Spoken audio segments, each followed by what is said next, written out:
I tell myself, I was like, man, don't get discouraged. Just keep doing what you love. And and not to sound cliche, but it's again, if it's in your blood, it's in your blood, and keep at it. Because if it's what brings you joy, don't stop doing that. And yeah, there's certainly ways to make money, even if it's getting into a cover band and then maybe inserting a few originals. Getting your foot in the door, and then you get invited to play a private party or a wedding or something like that. Well, welcome to the podcast today. My special guest is Tory Smith from Dallas, Texas. Tory is, as we were talking, you've had a variety of things you've done over your career, but starting in banking just like me, it sounded like. But he's been to Costa Rica, which I love Costa Rica. We were talking about that. But the reason I really wanted to bring you on here is you've got a very, very cool, what I would call an innovative product for musicians, and wanted to talk a little bit about that. But it's called the Black Box, right? Um, we're gonna chat. We're gonna get into that. But Tory, maybe just tell us a little bit about yourself, how you ended up getting into music a little bit, and then what brought you on this journey to create some really cool hardware to fix some problems that we all know exist for musicians out there if you've been playing or performing for very long. Yeah, absolutely, Jason. Well, hey, thanks for having me. It's an honor to be on your show. So, yeah, gosh, how did I get started in music? I'm a cover band musician. I'm in two bands in the Dallas area, two cover bands. That is, one's an '80s cover band, another is a '90s country cover band. And I got started. I remember when I was in college, and I would go. I was old enough to drink finally, and I'd go to the pubs, and I'd see these cover band musicians, playing songs that everybody would recognize, and I just was glued to them. I was mesmerized. I was like, this is such a cool thing. And I would talk to them during break. And I was like, how cool is it to play music that people recognize? They can, have, memories together, have a beer over, and they actually get paid to do it, and people tip them and they get invited back. And everyone typically has such a great time when these cover bands play. And so I thought as a young, 21-year-old, I was like, how cool would it be if I could do that someday? I was like, oh, I'll never be good enough. Well, fast forward now, I'm in my 40s, and I've played guitar since I was a teenager, but my brother was this really talented singer, and he ended up sounding so good. I was like, you've got to join the band, man. I don't want this voice to go to waste. So we started a cover band together 5 years ago, and it was really interesting because when we first started, he didn't want to be that guy stuck behind an iPad or a smartphone looking at his lyrics. Because there's well over 50 songs that he's supposed to commit to memory. And then especially if somebody requests a particular song, he's not going to necessarily know it verbatim. And he didn't want to be that guy, with that look where he's squinting and he's swiping Hmm.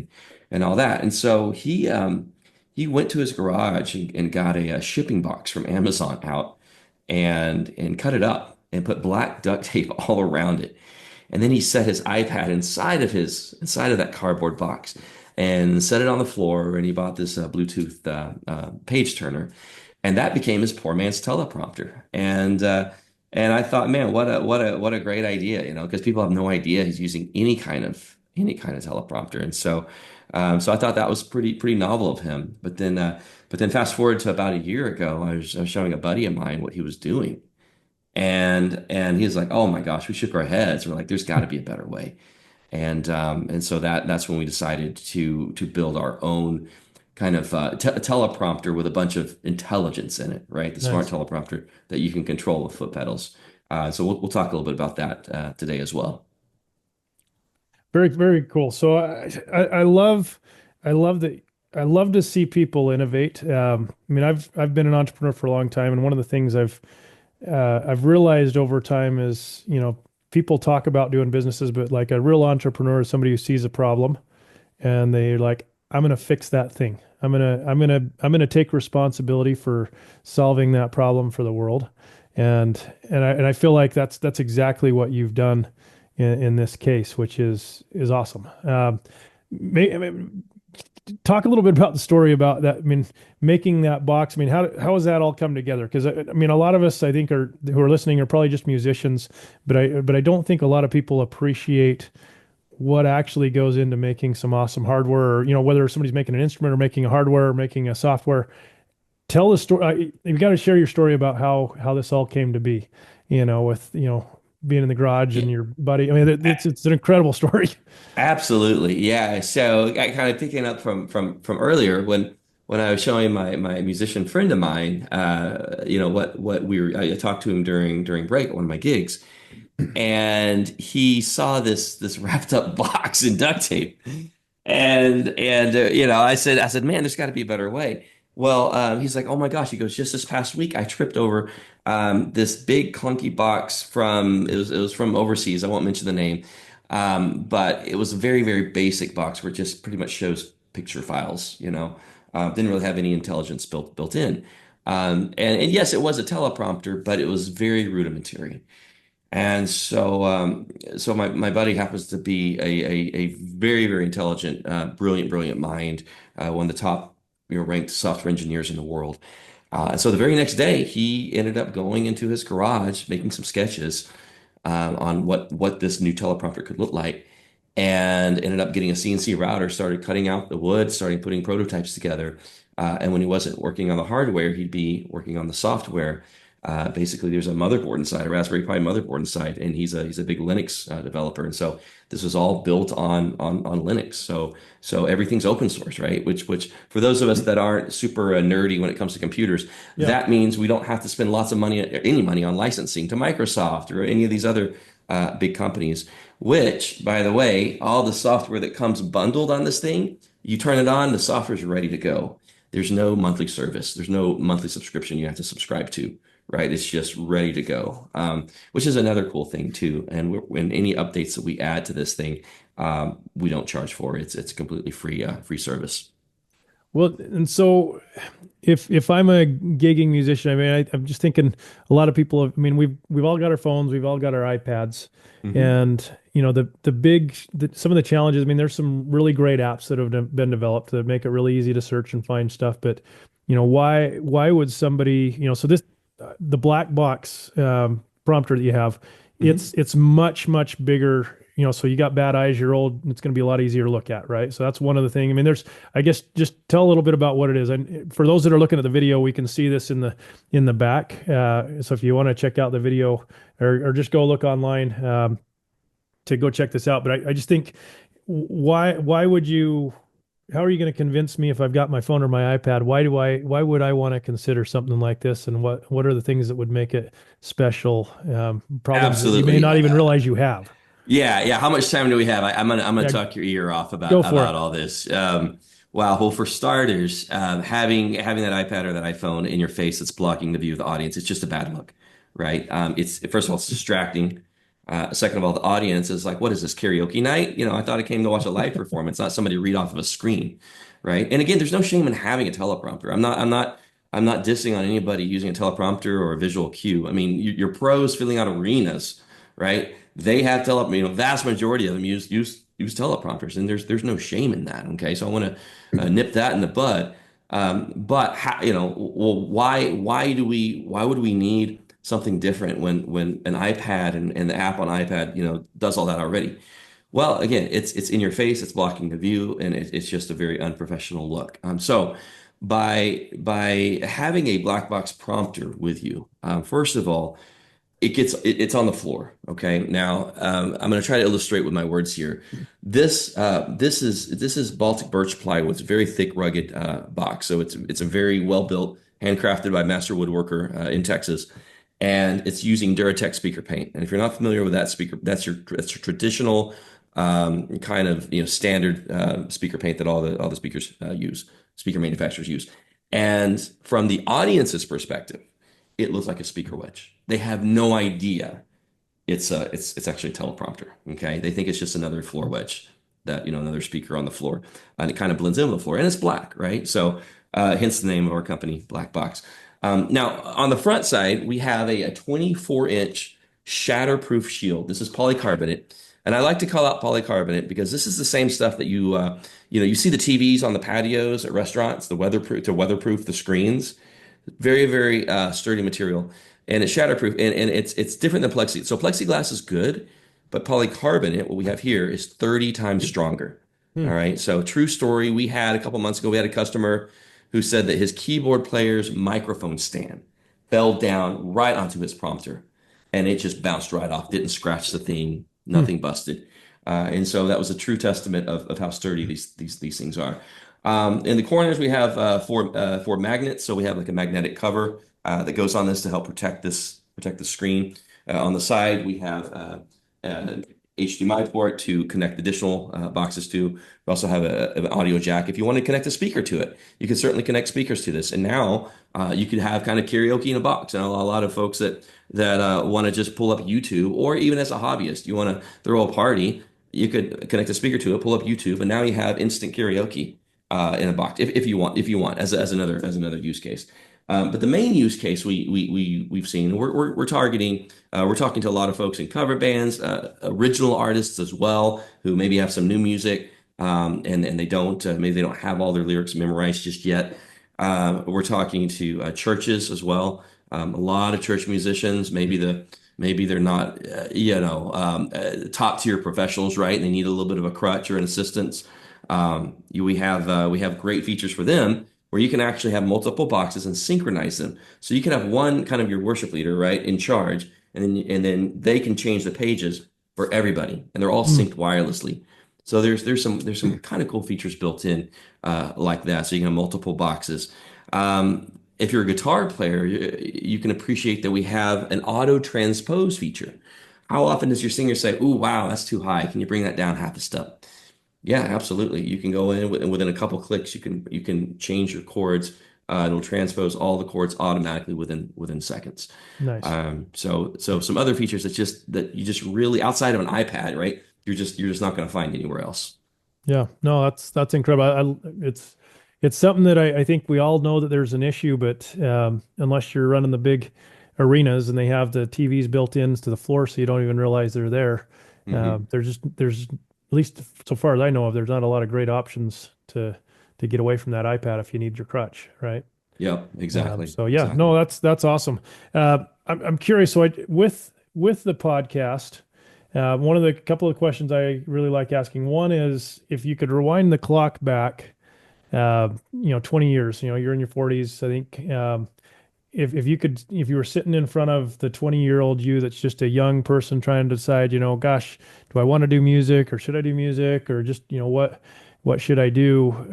Or maybe you're just in a room of college kids even that's thinking about doing music, or just likes music. What advice would you have for those individuals? Well, you're going to hear a lot of advice that there's no money in music, right? We've all heard that. And that unfortunately that to a lot of people listen to that. And what I would say is, man, if it's in your blood, it's in your blood. All right. Who am I or anybody else to tell you otherwise? Okay. So I'm a bit of a visionary. I'm also a dreamer.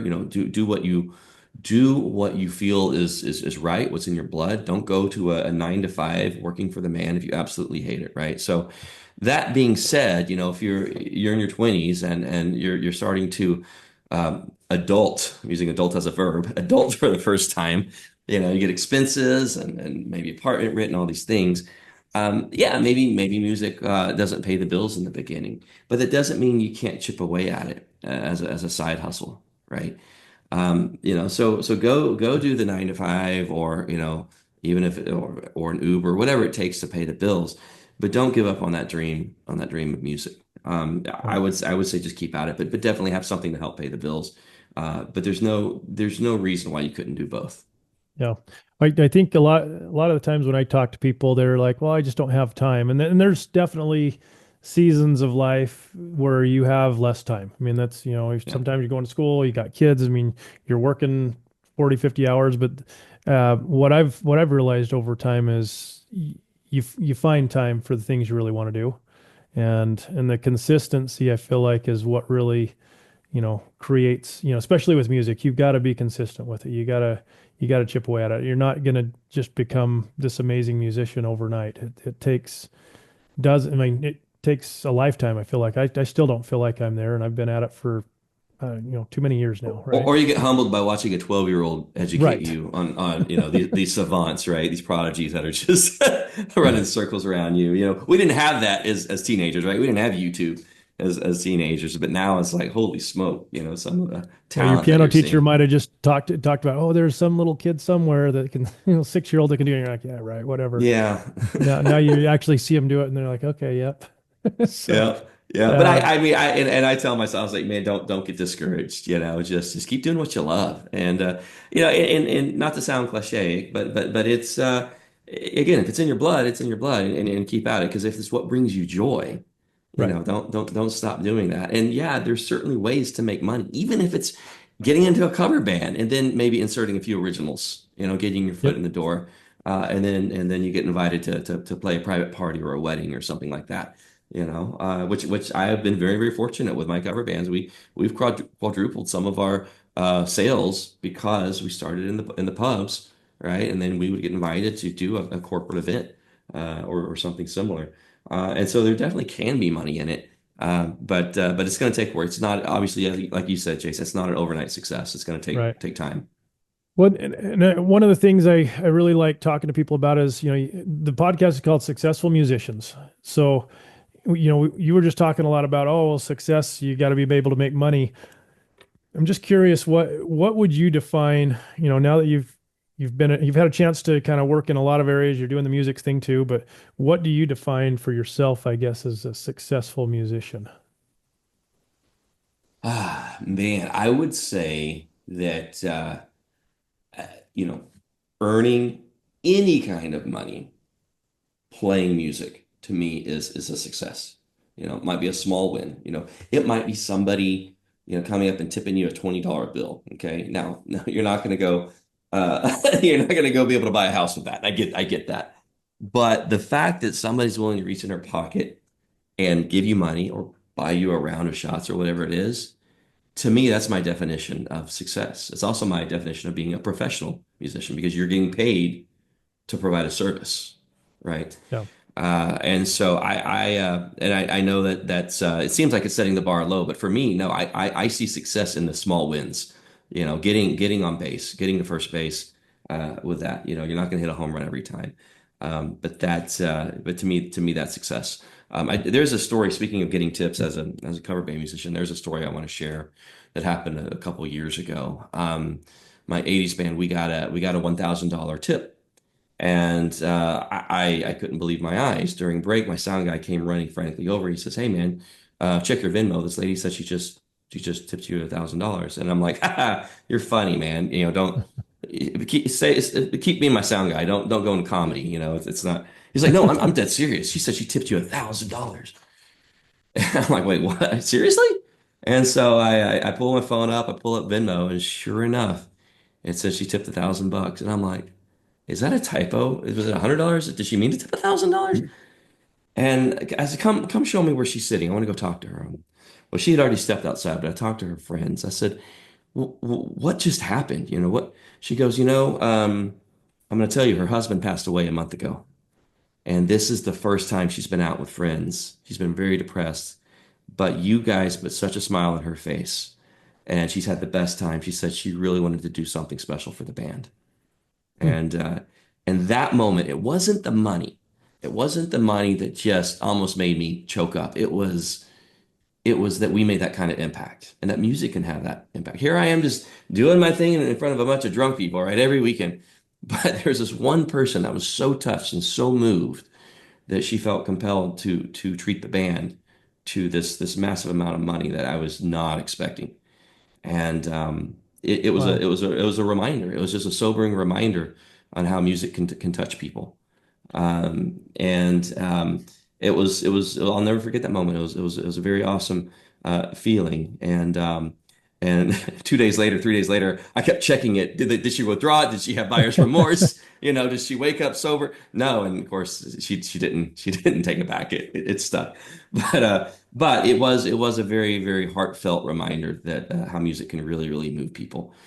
So I guess Jason, that's to me in a way that's also I would say that's a success as well Yeah. to see how we can really touch people like that through music. Well, and listening, I love that you shared that. And listening to you tell that story, what's funny is as you were sharing that, your whole demeanor, your whole face just lit up. And as much as we were just talking about, oh, I got $20 or whatever amount of money or tips, whatever, I can tell that's not, I mean, that's awesome to get those. And I think the money side validates like, you know what, I'm good enough, or, I'm good enough to be a professional. But I think, when most musicians really get down to the core of it, I feel like we're sharing part of ourselves when we perform music. And I mean, it's going to, especially with like cover bands. I mean, it's your version of it. You may change it up a little bit. I mean, there's that's your own personal touch on that connection you've had with that song. And I think it's just so cool when we can share those type of feelings and moments with people. And when you do know that it impacts somebody, that's like, man, that's what it's about, and 100%. that feeling beats, I don't know, for me, the feeling of knowing I helped somebody beats out that, even probably even beats out that $1,000 tip for you, you know, Yeah. I bet you if you really get down to the core of what mattered to you, the tip was awesome. I mean, you're going to remember that forever, but man, Yeah. knowing that you helped that lady, that's what you remember, how you felt. Yeah, exactly. It was almost like a defining moment where it almost like our show kind of pulled her out of that state of depression. Yeah. At least according to our friends, on how good it made her feel.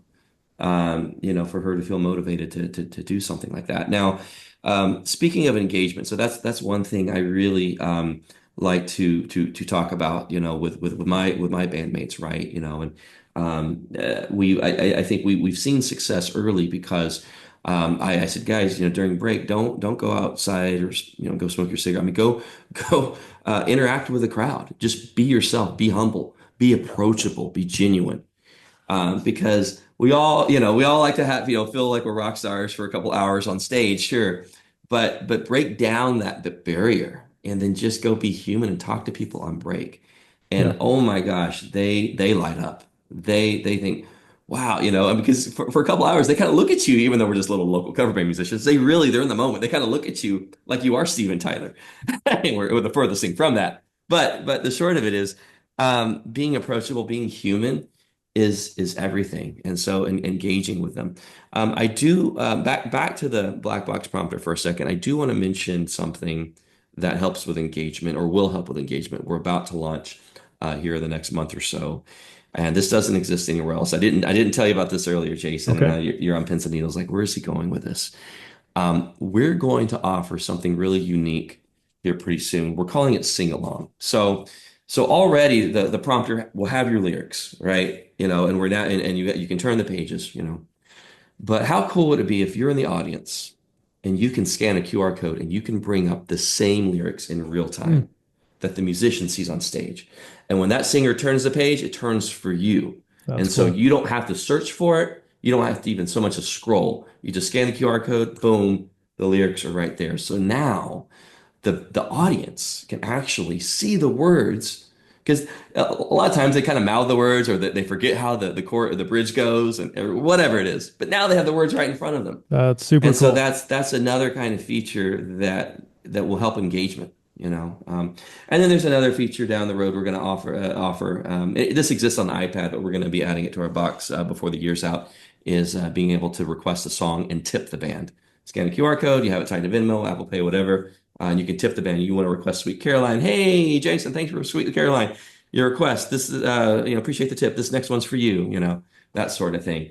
And so on the black box, we see exactly who made the request, how much they tip, what song they requested, and then boom, it's all just turnkey. Oh, Simple. that's super cool. One of the things so I do very few gigs, but I'm definitely a business guy, and really, I've coached a lot of artists over the years, and one of the places I feel like most artists fail miserably is in collecting the name and the email address and phone number of their audience. Like, you go do a big old show, or you open, somebody goes and opens, and they're not there to see you, but people really, I've had some of these, I've been to shows where the opening act I like better than the actual group that we Yeah, went to see, yeah, um, and it's one of those where you've got everybody that's engaged there, they want to connect with you, And from the stage, people fail miserably. So the idea of actually having the lyrics, I think that's a huge added bonus that people could have. But what I'd love to see, and you go build this, please fix this problem. Give the ability to have that web page, embed a form so that that artist Yep. with whatever platform they're using, whether it's, HubSpot or Salesforce or Go High Level. I mean, there's a lot of really awesome CRM systems out there that allow you to collect the information and you just embed that form and, here's the email. And by the way, when you do this, I'm going to give you a bonus. You're going to get the lyrics, but I'm going to also send you, this cool sheet music for the thing I'm doing. I mean, there's so much you can do to add value so that those people want to engage. And the real value is in when you have that new song come out as an artist, or if you have something cool going on, you're going to do another show. Well, your fans want to know about it. And rather Exactly. than having Yep. Facebook be the owner of that data, and if Mr. Zuckerberg decides, yeah, we don't like you anymore, we're gonna, you're gone.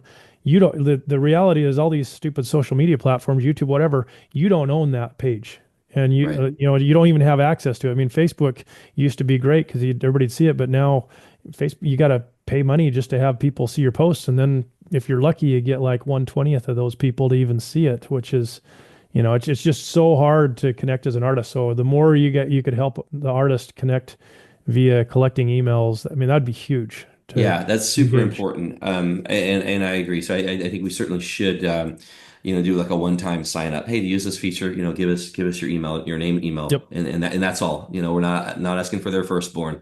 It's just name and email. And then, well, of course, they need to connect it to some sort of payment method. Obviously, Right. if they end up doing the requests. But for the sing-along feature, that would be super easy. On that note, though, we also, if you've heard of bands in town.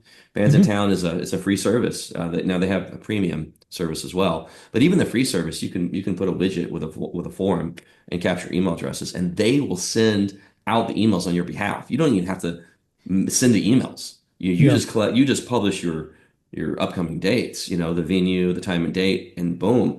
The week of or lead up to the event, they'll send it out to your entire mailing list, Yeah. which is fantastic. So we've been using that. We've seen success with that as well.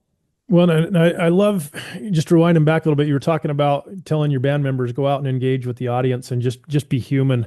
It's so often where I feel like as an artist, there's kind of this imposter syndrome that I feel like most artists feel. They're like, oh, I'm not good enough to be up here, and so that's difficult. But I feel like the reason people like you usually as an artist is because you do have your flaws. You think of all these really well-known people, and the reason we probably like them is they have some of the same flaws that we have, you know. And so I think as artists, it's super important to remember, go be yourself and don't shy away from the problem. If somebody, we've all got our demons, we've all got things that, maybe, definitely aren't perfect about us, but being willing to kind of take that on, I feel like is one of those, if I'm looking at advice that I've had over the years is, be yourself, be human, and don't be afraid to share your story. And it'll connect with people. And people, the Absolutely. crazy thing is people need to hear those types of things and that those things you've gone through and maybe had a hard time with are probably the things that are gonna help somebody else down the road, maybe avoid, the landmine you stepped on, being dumb as a younger us, right? There So, you go. Yep. yeah, no, I love it. So if people want to check out and learn more about this box prompter, I know you guys are going to be at NAMM coming up here, but if they just want to go check out, I know you've got where's the best place for them to go check it out, or is there a place they can demo it or see these in? I mean, people are starting to use these more and more now, but where do they go online? Yeah, so the website is just simply blackboxprompter.com. There's all kinds of videos and testimonials, and you can see all the features. I mean, we barely kind of touched the surface on all the cool things you can do with these boxes. They've got a lot of intelligence built in. But yeah, anybody looking to give a better performance without hindering the view of the audience, I would definitely give it some serious consideration.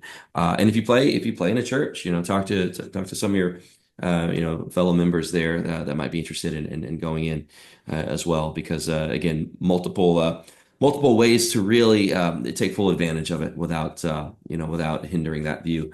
So yeah, blackboxprompter.com. I also want to mention if anybody's listening to this particular podcast and you are wanting to purchase one, you can get 10% off your purchase simply by entering the promo code Oh, cool. success. Just the That's word awesome. Thank success, you. and that'll knock 10% off. And if you're in the US, within the 48 continental states within the US, we also take care of the shipping for you. Oh, So nice. no charges on shipping either. So yeah, super cool product. Very, very proud of it. We're really working hard to make this the industry standard. So we can remove these tablets or music stands from the stage as much as possible, so that musicians can really give their best and be super successful. But and these things they connect to the pedal. I mean, you guys have kind of built in the pedal that's going to help drive a lot of this too. If you're the guy on the stage, correct? Absolutely, yeah. I mean, think of this as like a three button mouse, right? Yeah. It's just a three button pedal. And we actually have a new version coming out that looks like a stomp box. If you're a guitar Hmm. player, you know what I mean. This your typical kind of push button switch, because this can be kind of sensitive. But yeah, I mean, you just navigate. It's just you go back, with your left, you go forward to the right, you hit enter in the middle. Real easy to use. Now we do also include like a keyboard and a trackpad. So if you need to edit a set list or edit a song without going back and forth with your computer, you can do that on the fly directly on the box. You can Very actually cool. go in and make edits. So we try to make it super simple. You don't have to be a computer expert to learn these things. But if you ever get stuck, there's a ton of how-to videos on the website that'll walk you through everything. Oh, cool. Well, Tori, I know we're about out of time, but I thank you for just being willing to try and fix stuff. I feel like far too often people, they let people like to complain these days, and whether it's going online and whether your name's Karen, whatever, all the funny stuff that is really out there. But I mean, we've all seen the complainers, but I just applaud you for being willing to see a problem, dive in and try to fix it and do your best to do that. And I hope if not anything else, that this interview just inspires people to be like, you know what, I'm gonna be willing to, that's my problem. I'm gonna make it better. And thank you for making an awesome product for musicians.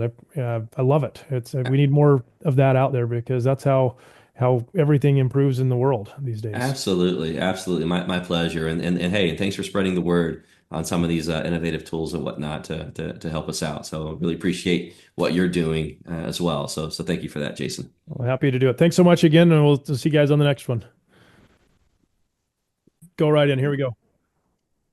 So I want to share a true story with a customer I had a couple months ago. He was an older gentleman, I think, in his late 60s, early 70s, and his bandmates were encouraging him to stop playing because he was having trouble seeing his iPad. And in talking to him, I learned that he had a detached retina and he Hmm. had his iPad on the biggest font possible up in his face, and he was still really struggling to see everything. So he reached out to us, and I said, well, let's see what we can do because we have like 11 font sizes to choose from. You can get pretty big on the font size here, and you got to understand the surface area of these boxes. It's about four times the size of an iPad. Even the biggest iPad is about four times the screen space, right? This is a 24-inch screen, Yeah. so it's much larger. Um, and so I said, try it out and let me know. We have a 30-day guarantee. If it doesn't work out, we'll give you your money back. And sure enough, he tried it. I followed up with him a week later, and he said, "Man, I love it. It works great. I'm gonna be able to continue to gig. I don't have to hang it up after all." And so he was really grateful that such a thing exists. And so now I'm thinking maybe we do talk to folks that maybe have some sort of visual impairment, that this could really be a nice aid for them. Yeah, I just laugh because there's so many times, especially when you've got your iPad there, it's already small, and you're trying to follow along as a guitarist, or the keyboard, even a keyboard if you're playing off of kind of like tabs or lead sheets, and it would be so nice to just kind of have it kind of hidden there, but big enough to actually read. I think that's always the fear is, well, I can't fit my iPad on the floor and be able to read it. So, Yep, so yeah, no, that's an awesome story. Appreciate for sharing. absolutely.